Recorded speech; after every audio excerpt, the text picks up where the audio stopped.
Flood readiness. Get ahead of the water. Imagine waking in the middle of the night. The electricity is out. Rain is pounding against the roof. Dogs are barking. People are shouting outside. Then you hear someone running down the street screaming, "Run! Run for your life! The water's coming." You get out of bed, still confused. The floor is dark. You cannot find your shoes. Your phone battery is nearly dead.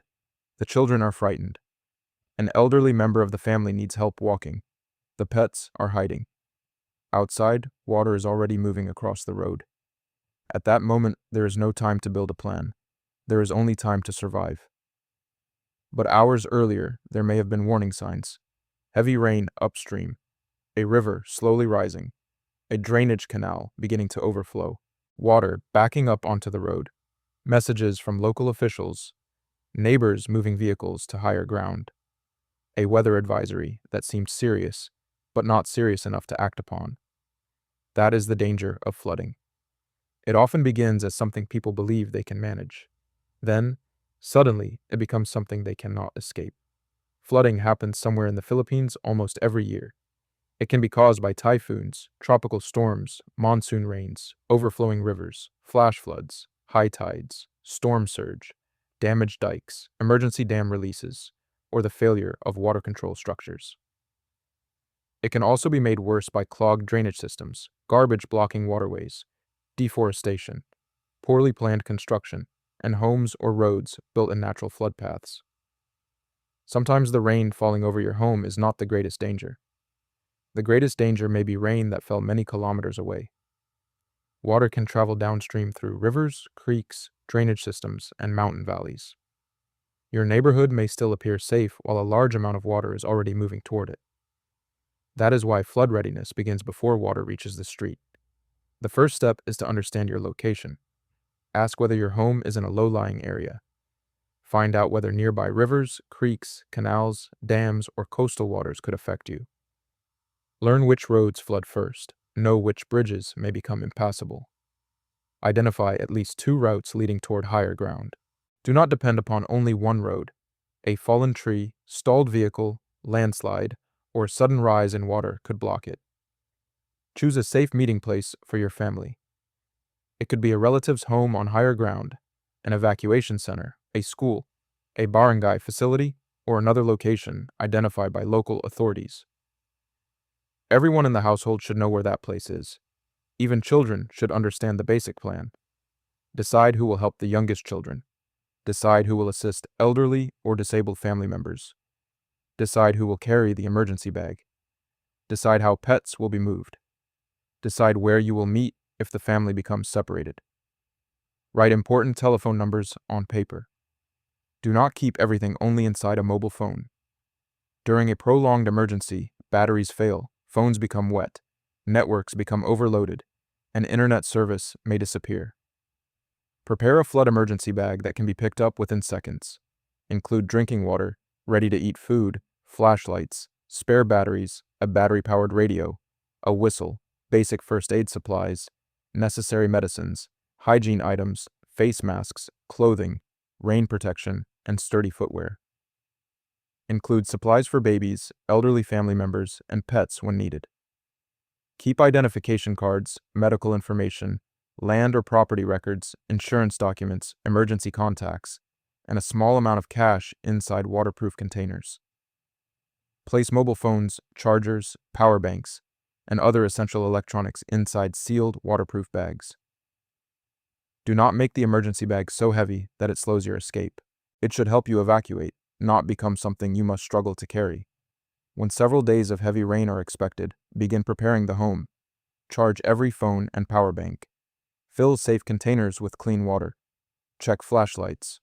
Prepare food that does not require refrigeration or extensive cooking. Refill essential prescriptions before roads become difficult to travel. Move vehicles, tools, animal feed, chemicals, fuel, important documents, and valuable equipment to higher locations. Raise appliances when there is time to do so safely. But remember this clearly.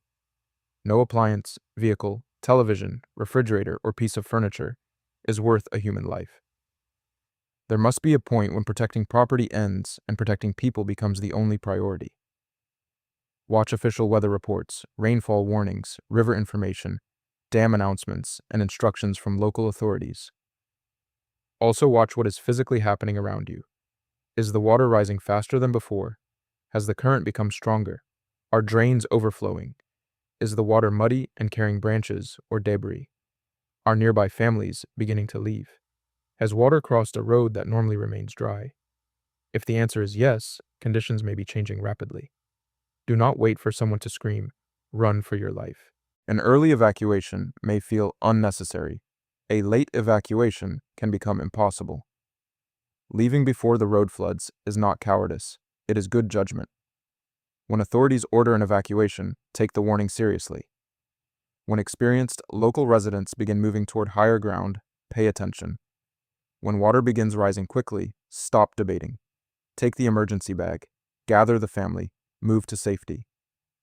Never walk deliberately into moving floodwater unless there is no safer alternative. Floodwater hides the ground beneath it.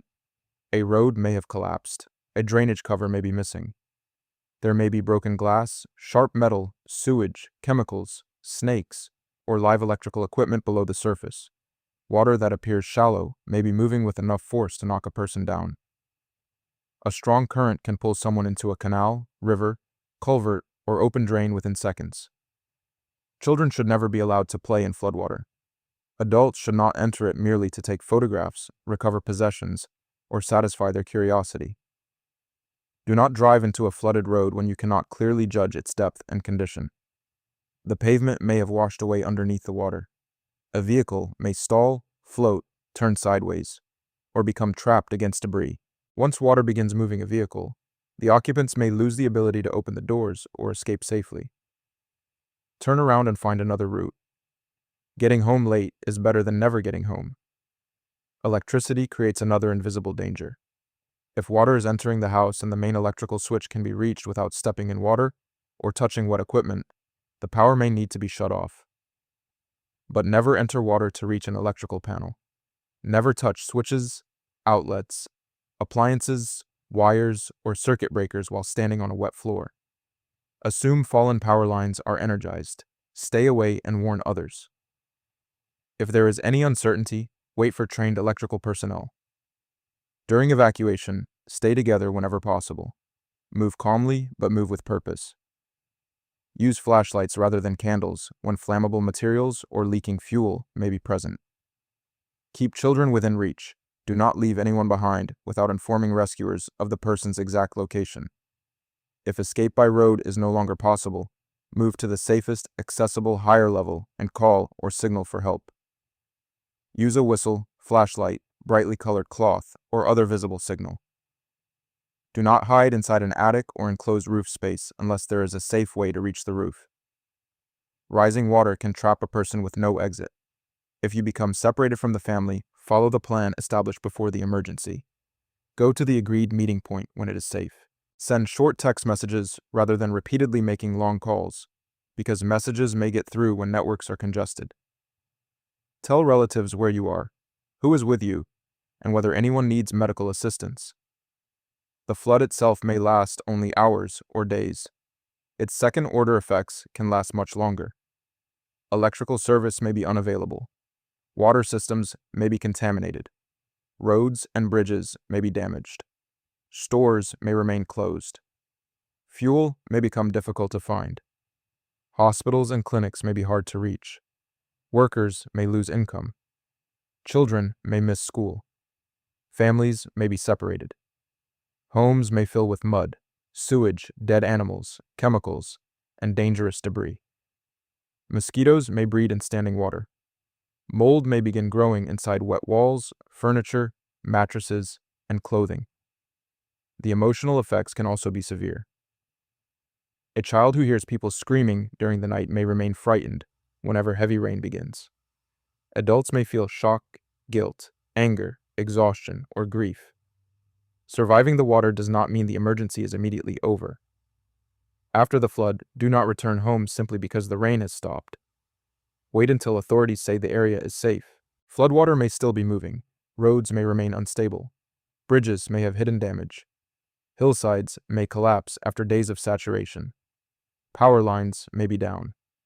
Snakes, insects, and displaced animals may be inside buildings. When you return, wear sturdy shoes, gloves, long clothing, and protective equipment when available. Do not switch the electricity back on until the electrical system has been inspected and is dry. Do not use wet appliances. Do not start generators inside the house, garage, or another enclosed space. Generators produce carbon monoxide, an invisible gas that can kill without warning. Use generators outdoors, away from doors, windows, and air openings, and protect them from rain without enclosing them. Treat floodwater as contaminated. Avoid direct contact whenever possible. Wash exposed skin with clean water and soap. Clean and cover cuts immediately. Seek medical advice after significant exposure, especially when a person has wounds, fever, muscle pain, headache, vomiting, diarrhea, yellowing of the skin, breathing problems, or other concerning symptoms. Do not assume stored food is safe. Discard food touched by floodwater unless it is in an undamaged, properly sealed container that can be safely disinfected. Throw away food that smells unusual, has changed appearance, or requires refrigeration and has remained warm for too long. Use only water confirmed to be safe. When safety is uncertain, follow the guidance of health and water authorities regarding boiling, disinfection, or other treatment. Document damage with photographs or video before major cleanup begins, but do not place yourself in danger to make a recording. Check on neighbors, particularly elderly people, those living alone, families with small children, and anyone with medical or mobility problems. Recovery is safer when a community works together. Flood readiness is not about living in fear. It is about replacing panic with decisions already made. It means knowing where to go, knowing what to carry, knowing who needs help, knowing when to turn off the electricity, knowing when to stop saving possessions, and most importantly, knowing when it is time to leave. Because when someone is screaming, "Run for your life," the time for planning has already passed. Do not wait until the water is at the door. Do not wait until the road disappears. Do not wait until darkness, panic, and confusion make every decision harder. Watch the warnings. Watch the water. Trust the signs. Protect your family. Get to higher ground early. The flood may be powerful, but preparation gives you something the water cannot easily take away: time. And in a fast-moving flood, time can save your life. Be ready, stay alert, help one another, and get ahead of the water.